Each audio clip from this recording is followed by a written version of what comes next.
A paz do Senhor, meus queridos irmãos e irmãs, é uma alegria muito grande, me sinto em casa, é uma satisfação enorme poder estar com vocês nessa noite tão gostosa, tão abençoadora. E o convite da liderança dessa amada igreja para nós é uma ordem, não é? É com muita satisfação, é com muita alegria e prontamente nós aceitamos esse convite para estar aqui com vocês hoje. Então, me sinto muito honrado em poder estar aqui, rever os irmãos, a liderança dessa amada igreja, que Deus possa abençoá-los. E é um motivo de alegria saber que essa obra tem prosperado, tem avançado em todas as esferas, na questão social, na questão missionária, na questão espiritual, teológica. Então, realmente é uma satisfação muito grande saber que essa obra avança, cresce e prospera dia a dia. Glória a Deus por isso. Deus abençoe a todo o corpo pastoral dessa igreja, toda a liderança. Me sinto muito honrado, pastor Adriano, por fazer a menção desse nosso histórico, dessa nossa passagem aqui pela Igreja Batista Betel. Foram momentos que marcaram o nosso ministério, marcaram a nossa vida, e aquilo que eu sempre falo para o apóstolo João, eu tenho uma aliança eterna de gratidão por essa igreja, e então, cada vez que eu venho, eu faço questão de estar com os irmãos, de estar com essa igreja, porque realmente essa igreja acreditou em mim. Quando eu entrei nessa igreja, eu entrei arrebentado, era um caco, era um trapo, mas essa igreja trouxe cura para o meu coração, trouxe cura para a minha alma, me abraçou, me recebeu e graças a Deus curou as minhas feridas e nós podemos então estar trabalhando por alguns anos aqui, juntamente com essa igreja, juntamente com essa liderança. E hoje nós estamos agora mês de março, dia 4 de março, vai fazer 9 anos que nós estamos pastoreando lá em Apucarana. Também temos várias frentes de trabalho, como o pastor Adriano mencionou. Nós temos um trabalho no lugar chamado COCAP, que é um lugar de reciclagem, né, no lixo, onde as pessoas levam o seu lixo lá e eles reciclam. E nós então fazemos um almoço uma vez por semana e levamos uma palavra ao coração daquelas pessoas ali. Nós também temos um trabalho muito bonito, voltado também na área de oncologia de Apucarana, onde todas as semanas nós levamos um café para as pessoas que estão em tratamento do câncer.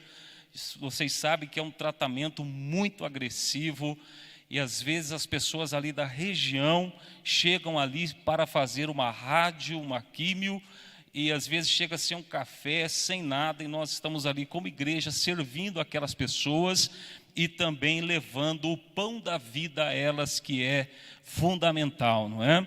Então pedimos que os irmãos estejam orando por nós, pelas nossas atividades, pelos nossos trabalhos ali. Agora concluímos uma construção lá também, um anexo ao lado da nossa igreja, 150, mais de 250 metros de construção. Fizemos um anexo ao lado da igreja, onde fizemos salas para seminários, gabinete pastoral, uma ampla cozinha, banheiros também. Então tudo isso para a glória do nome do Senhor Jesus. Que Deus abençoe a cada irmão, cada companheiro que já esteve conosco lá, já pôde conhecer um pouquinho e realmente é uma benção.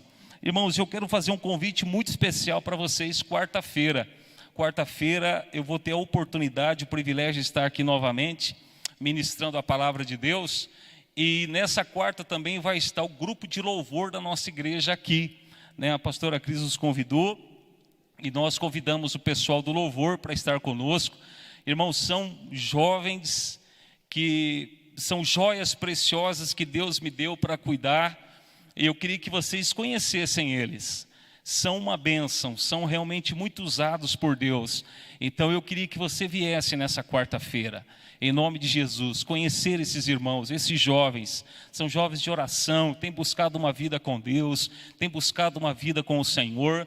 e que Deus usa eles poderosamente na área do louvor. E eu queria que você viesse conhecê-los quarta-feira, vai ser uma satisfação em nome de Jesus, tá bom? Meus irmãos, vamos meditar no texto da palavra de Deus, e está no livro de Lucas. Abra comigo, Evangelho de Lucas, glória a Deus, capítulo de número 16, Lucas 16.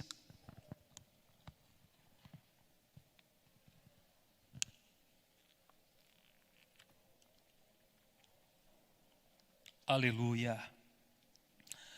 Lucas 16 e o versículo de número 22 até o versículo de número 24.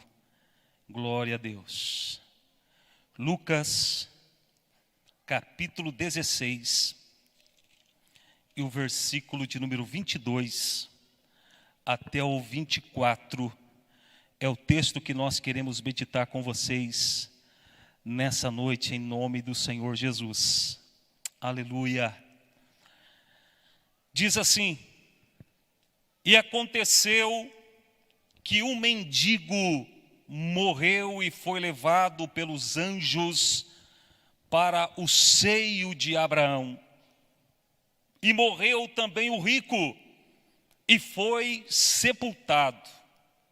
E no Hades, quem sabe na sua versão pode estar escrito no inferno, ergueu os olhos, estando em tormentos, viu ao longe Abraão e Lázaro no seu seio.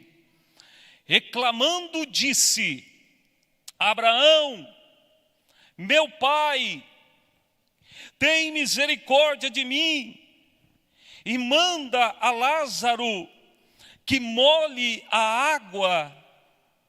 na água a ponta do seu dedo e me refresque a língua, porque estou atormentado nesta chama. Amém? Nessa noite eu quero falar com vocês e trazer uma palavra para o seu coração, para você que me ouve, para você que nos acompanha também nesse momento pela internet. Eu quero falar nessa noite sobre 4 atitudes. Eu falei quantas? 4 atitudes extremamente corretas, extremamente louváveis, porém tarde demais. Eu quero a máxima da sua atenção agora. Preste atenção, porque Deus tem uma palavra de salvação aqui nessa noite. Eu sinto que o Senhor vai despertar corações e vidas hoje aqui em nome de Jesus. Essa noite é uma noite de salvação, quem crê assim? Meus queridos irmãos, irmãs que se encontram aqui neste lugar, esse texto sagrado, na minha opinião, é um dos textos mais profundos de toda a Bíblia Sagrada. Esse texto é um texto de uma profundidade teológica singular. Por que você fala isso, pastor Luiz? Eu falo porque esse texto é o único texto que traz uma realidade do que acontece quando a pessoa morre e acorda na eternidade. Esse texto é um texto bíblico revelador, porque nos mostra o que acontece no momento em que a pessoa fecha os olhos para essa realidade e abre para uma outra realidade. Esse texto é um texto singular porque me mostra e me traz respostas para aquilo que os homens há centenas e milhares de anos vêm procurando respostas. O que acontece com o ser humano quando este morre? Se eles buscassem nas Escrituras, saberiam o que acontece, porque esse texto é um texto extremamente revelador e que nos traz verdades poderosas e tremendas nesta noite. E a palavra de Deus diz em algumas Bíblias, existe uma epígrafe dizendo a parábola do rico e do Lázaro, mas essa epígrafe não faz parte do contexto canônico, portanto ele não é inspirado. O correto seria ser chamado de história do rico e Lázaro, porque parábola nada mais é do que uma comparação, um paralelo, uma narração curta para descrever uma verdade moral ou espiritual. E uma parábola não se utiliza nome de pessoas, como se vê no texto.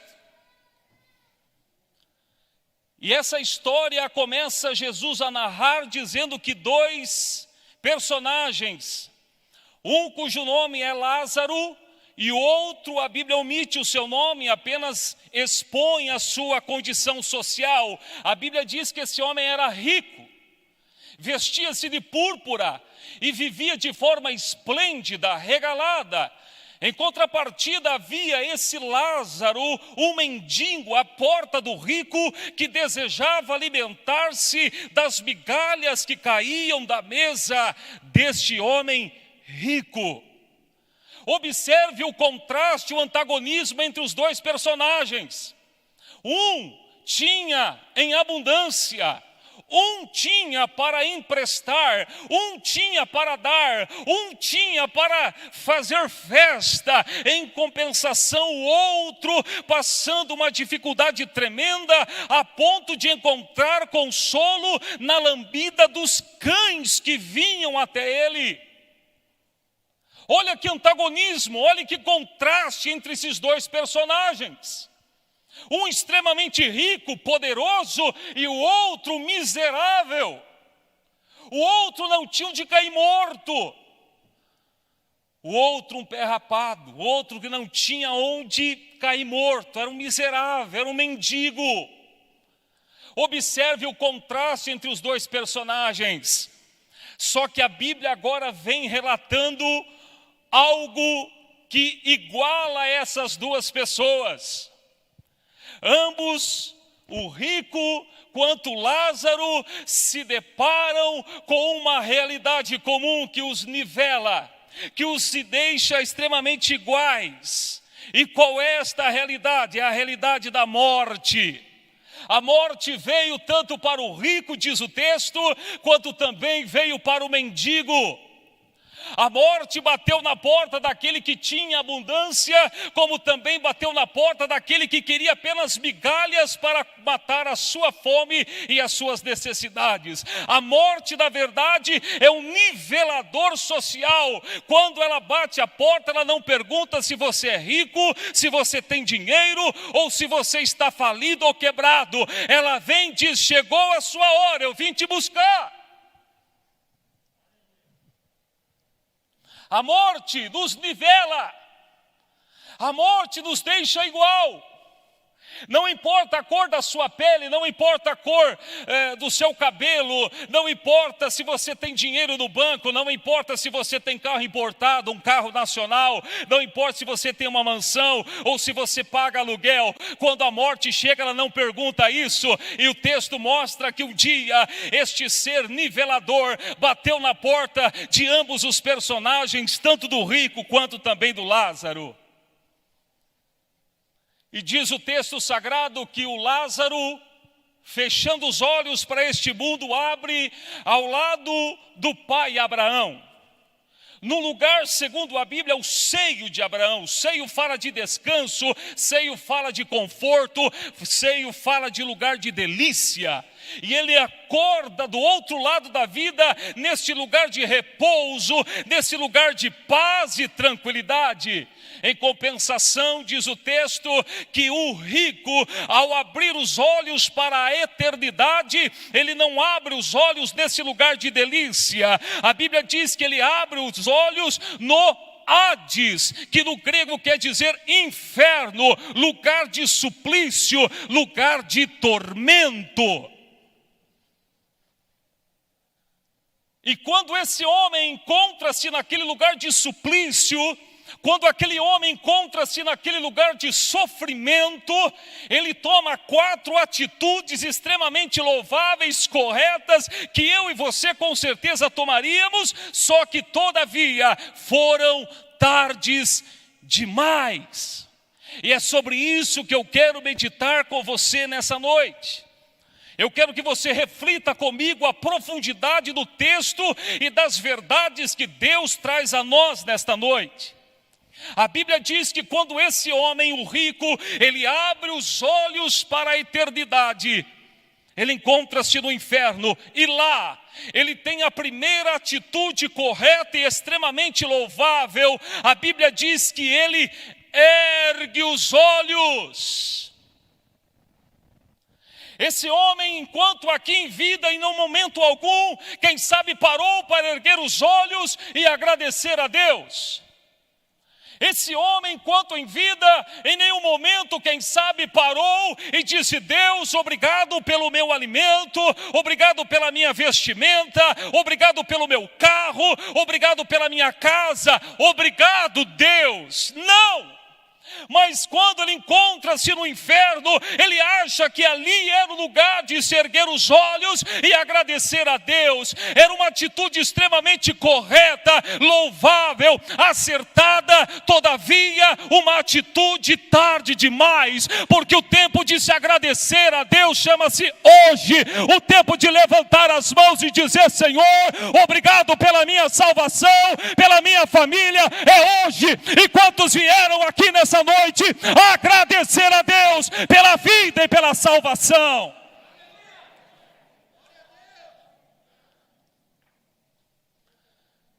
Esse homem tem uma atitude extremamente importante, só que tarde demais. Um dia, Nabucodonosor saiu do seu palácio real e olha para a imensidade do Império Babilônico, e ele disse no seu coração: tudo isso a força do meu braço conquistou, as minhas estratégias militares conquistaram, a força dos meus generais conquistaram. E ele gaba-se, ele fica orgulhoso e ostenta-se. Além dele parar e agradecer a Deus, ele preferiu subir no seu pedestal, bater no peito e achar que era ele que era capaz de vencer as lutas e as guerras e as batalhas que ele tinha conquistado. Diz o texto que Deus, naquele momento, fez com que Nabucodonosor se transformasse num animal, e durante 7 anos, 7 tempos, ele foi morar com os animais. O orvalho lhe molhou os lombos, e ele pastava como se fosse um animal. Tudo porque não parou e atribuiu a Deus a honra, a glória e o louvor. Herodes, um momento, também roubou a glória que era de Deus, e o texto diz que este Herodes morre comido de bicho. Tudo porque ele bate no peito e se orgulha. O momento de nós levantarmos os olhos para agradecer a Deus é hoje. O momento de você parar com a sua correria do seu dia a dia chama-se hoje. Amanhã pode ser tarde demais. O momento de você agradecer a Deus, querido, pela sua vida. Quantos já morreram? Quantos já perderam a vida? E aqui está você com saúde, com a sua família abençoada. Então, por que nessa noite nós não levantarmos os olhos e dizer: Deus, obrigado pela tua bênção, pela tua graça e pela tua compaixão na minha vida e na vida da minha família. Aleluia! Esse homem ergue os olhos, extremamente correto. Só que foi tarde demais. Será que você não está deixando para depois isso? Ah, não, depois eu me batizo, depois eu sirvo a Deus, depois. Depois pode ser tarde demais. O momento é agora. Você olhar para o sacrifício da cruz, erguer os teus olhos para lá e dizer: Jesus, eu sou um pecador, eu sou um miserável e eu preciso da tua graça na minha vida, eu preciso do teu perdão na minha vida, eu preciso da tua graça na minha vida, eu preciso da tua misericórdia na minha vida. Olhe hoje para a cruz, meu querido, lá tem salvação para você e para a sua família, lá tem salvação para nós, mas o tempo de erguer os olhos é agora, porque amanhã pode ser tarde demais. Esse homem ergue os olhos, a primeira atitude correta, mas tarde demais. Olha só uma outra atitude que esse rico toma. Diz o texto no versículo de número 24, a parte A do verso, o texto diz que ele clamando disse, ele resolve clamar ali. Ele resolve clamar ao pai Abraão ali. Ele resolve buscar a presença do pai Abraão ali. Ele clama uma coisa acertada, louvável, porém tarde demais. Não adiantava mais clamar ali. Não adiantava mais pedir favores. Não adiantava mais pedir misericórdia. Não adiantava mais clamar por misericórdia. O tempo de se clamar é agora.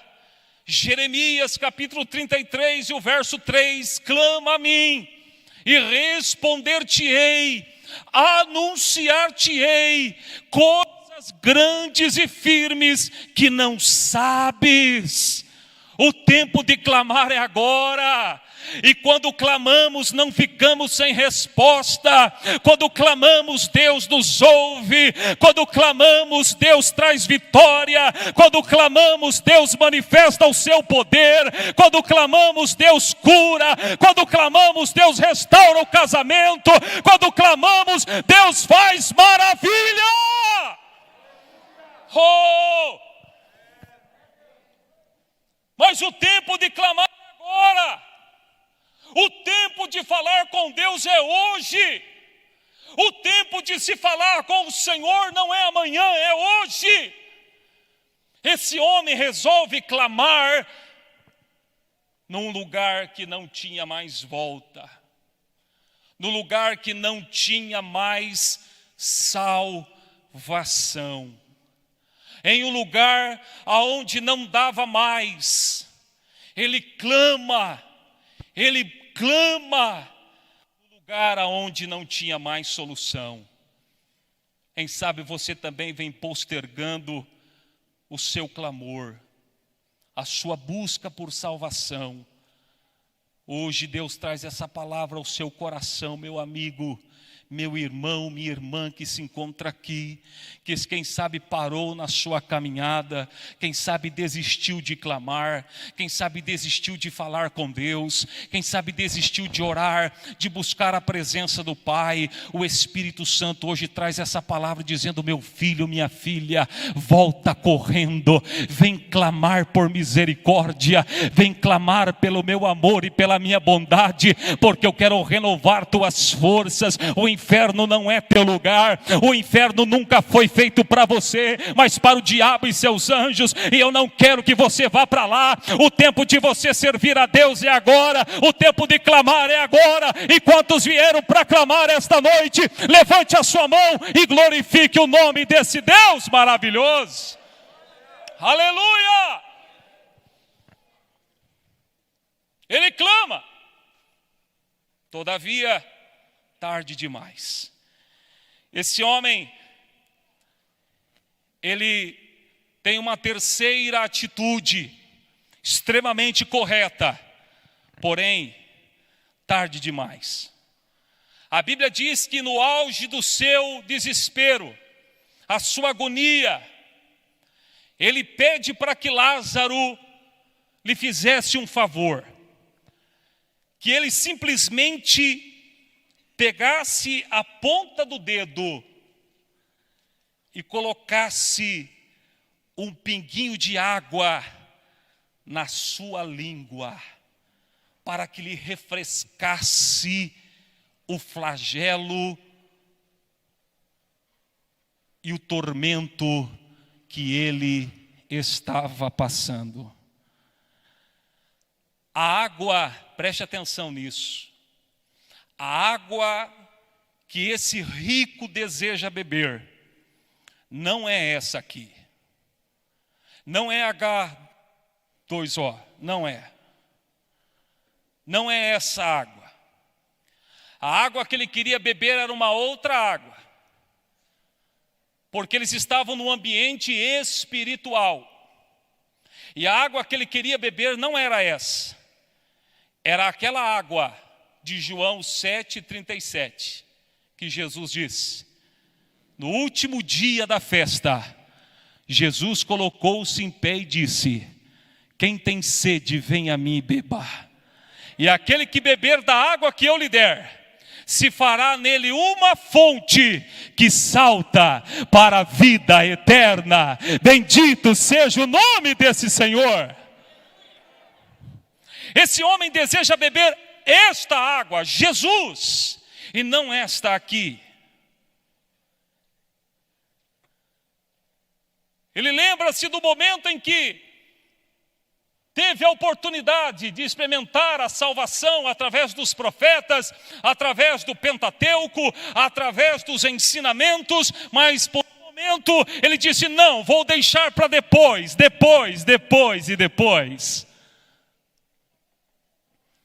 Eu nunca me esqueço de uma experiência, preste atenção, uma experiência contada por um homem de Deus, pastor Cisino, já está com o Senhor, foi presidente muitos anos dos Gideões Missionários, e um dia eu estava nesse congresso e ele contou essa experiência que marcou a minha vida, preste atenção.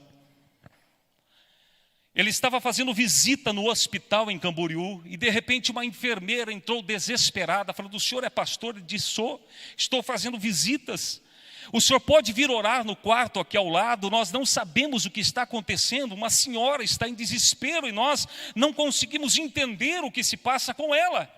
Quando o pastor Cisino chegou ali, percebeu que as enfermeiras estavam com alguns baldes de água em volta da cama dela e colocavam as toalhas, imergiam as toalhas em água e jogavam sobre o corpo daquela mulher, e a mulher só falava uma palavra: está me queimando, está me queimando, está me queimando. E as enfermeiras, sem entender, pegavam aquelas toalhas, jogavam na água e jogavam no corpo dela, torciam de novo, molhavam em água, jogavam no corpo, e ela gritando: está me queimando, está me queimando. Quando o pastor entrou no quarto e viu o quadro daquela mulher, daquela senhora, ele já teve um discernimento do Espírito Santo. O Espírito Santo revela para ele o que estava acontecendo. Aquela mulher já em vida estava sentindo os horrores de uma eternidade sem Deus. E naquele momento, ele pede para que as enfermeiras se afastassem, tirassem as toalhas, e bate no rosto daquela jovem senhora, lhe chama por alguns minutos a sua consciência, e ela rapidamente volta, e ele disse: você deseja aceitar a Jesus como seu Salvador? E quando o pastor fala Jesus, ela disse: sim, Jesus, eu quero Jesus. Eu preciso de Jesus, eu quero Jesus, eu quero Jesus, eu amo Jesus, eu quero Jesus. E ela, chorando, entrega o seu coração para Jesus naquele momento. Pastor Cisino ora por ela e ela parte para a eternidade imediatamente. Querido, Deus hoje está te dando a oportunidade. Deus hoje está te chamando. Deus hoje está te convidando, é tempo de beber desta água, porque amanhã pode ser tarde demais. Venha matar a sede da sua alma, a sede da sua alma que quem sabe você tem procurado matá-la pela pornografia, pelas relações extras conjugais. Quem sabe você tem procurado matar a sede da sua alma com a jogatina, com a bebida, com o adultério, com a fornicação, com alguma coisa que quem sabe você até mesmo não entende. A mulher ali, a samaritana do capítulo 5, ela tinha um vazio no coração tão grande que ela procurava matar e preencher o vazio com relacionamentos, tanto que Jesus fala para trás do teu marido, ela falou, não tenho marido. Disseste bem, porque já tivesse 5, e o que agora você tem não é teu. Ou seja, a mulher tinha um vazio no coração dela, e ela procurava preencher com relacionamentos. Querido, o que vai preencher o teu coração é a água da vida, é a pessoa de Jesus Cristo, é a graça de Deus revelada em Cristo. Aleluia!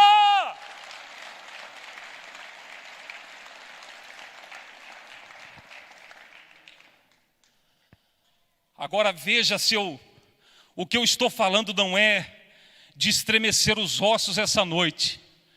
Olha que texto tremendo isso aqui, ó.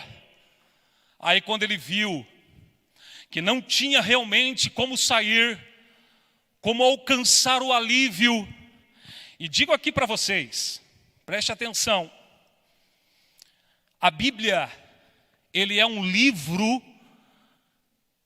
divino, codificado numa linguagem humana para que nós entendamos. Porque se fosse um livro divino, na sua essência, nós não conseguiríamos entender boa parte do que está escrito. Tem coisas que só a eternidade para nós entendermos. Então, qual é o elemento que nos produz mais tormento aqui nesta vida, senão o fogo?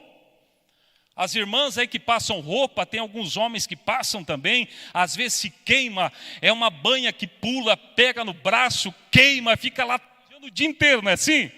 Até tem umas receitas, passa a mão no cabelo, passa pasta de dente e outras receitas, mas aquilo fica, não é? Esses dias eu estava tomando chimarrão e ferveu a água, eu não percebi, caiu no meu dedo, mas aquilo ficou o dia inteiro.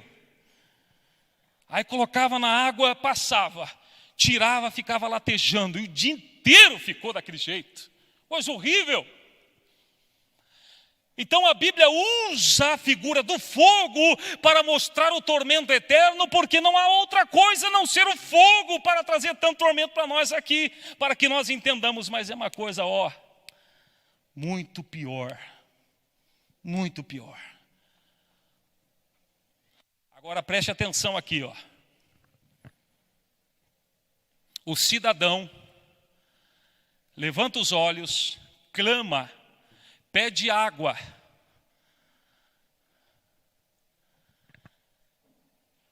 E lá no inferno, olha que tremendo isso aqui, irmãos.